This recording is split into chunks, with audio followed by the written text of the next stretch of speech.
আসসালামু আলাইকুম, সবাই কেমন আছেন? আশা করি সবাই ভালোই আছেন। আমিও ভালো আছি আলহামদুলিল্লাহ। আজকে আসলে সবার সাথে একটা বিষয় শেয়ার করতে আসছি। সেটা হচ্ছে আমাদের নতুন শিক্ষা কারিকুলামে বাংলা ৬ষ্ঠ শ্রেণী।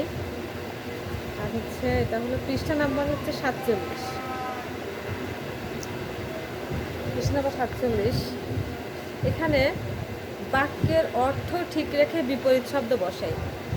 অর্থাৎ আমরা যে শব্দগুলো ব্যবহার করব, যে বাক্যগুলো আমরা ব্যবহার করব, সেগুলোর অর্থ ঠিকই থাকবে, কিন্তু বিপরীত শব্দটা বিপরীত হতে হবে।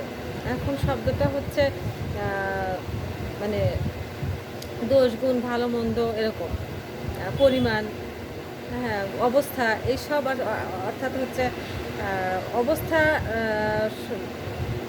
ভেদে যে শব্দগুলো আমরা ব্যবহার করি, সেই শব্দগুলোর বিপরীত শব্দ বসাবো, কিন্তু অর্থটা ঠিক রাখবো।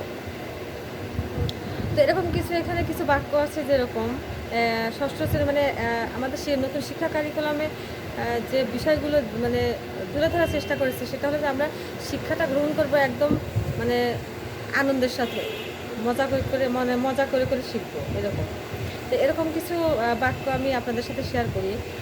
আশা করি বাচ্চাদের অনেক মানে কাজে লাগবে, আমাদের শিক্ষার্থীদের অনেক কাজে লাগবে। এখানে কিছু বাক্য দেয়া আছে, সেই বাক্যগুলোকে এবার দাগ দেওয়া শব্দগুলোর বিপরীত শব্দ বসিয়ে বাক্যগুলো এমনভাবে লেখো যাতে বাক্যের অর্থ ঠিক থাকে। এজন্য বাক্যের শেষে না, নি, নেই, নয় ইত্যাদি বসানোর দরকার হবে। প্রথমটি করে দেখানো হলো। অর্থাৎ এখানে কিছু বাক্য আছে, আমরা একটু খেয়াল করি। বাক্যগুলো হলো এই শহরে অনেক মানুষ থাকে। আর এখানে বাক্যটা মানে অর্থটা ঠিকই থাকবে, কিন্তু শব্দটা পরিবর্তন হবে। যেমন এই শহরে অল্প মানুষ থাকে না, অর্থাৎ এই শহরে অনেক মানুষ থাকে। এরকম আরেকটা বাক্য আছে, বিথির বাড়ি দূরে। তার মানে এখানে হবে হচ্ছে বিথির বাড়ি কাছে নয়। তারপরে আসলে শুকনো খাবার আমার পছন্দ।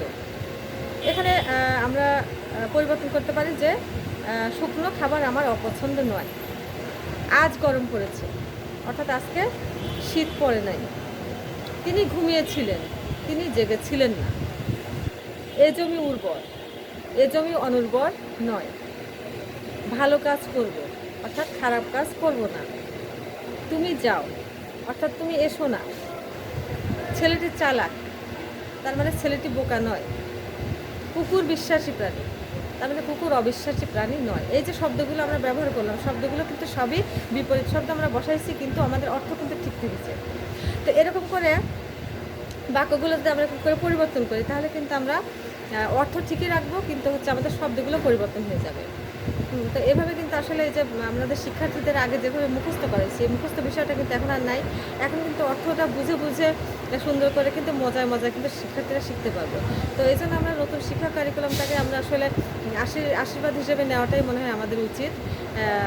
আমি তো শুধুমাত্র অল্প একটু অংশ আপনাদের সাথে শেয়ার করলাম। এরকম এই প্রত্যেকটা বইতে আমি দেখেছি, আমি যেগুলো আমার রুটিনে আছে, প্লাস আমি রুটিন ছাড়া যে বইগুলো পড়েছি, সবগুলোতেই মোটামুটি দেখেছি যে শুধুমাত্র বাচ্চাদের শিক্ষার্থীদের শুধুমাত্র বইয়ের মধ্যে সীমাবদ্ধ রাখা হয় না। শিক্ষার মধ্যে এদের নিজের পায়ে দাঁড়ানো থেকে শুরু করে সঞ্চয়ের ব্যাপারটা, তারপরে ভবিষ্যতের যে মানে ভবিষ্যৎ পরিকল্পনা, আমি জীবনে কী হতে চাই, সবগুলো কিন্তু আমরা পাঠ্য বই থেকে আমরা কিন্তু শিখতে পারি।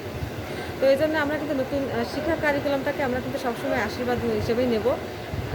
এটাই আসলে আমার আপনাদের সাথে শেয়ার করার দরকার ছিল আজকে। তো সবাই ভালো থাকেন। এর পরবর্তী ভিডিওতে আমি আরও অনেক কিছু আপনাদের সাথে শেয়ার করবো ইনশাআল্লাহ।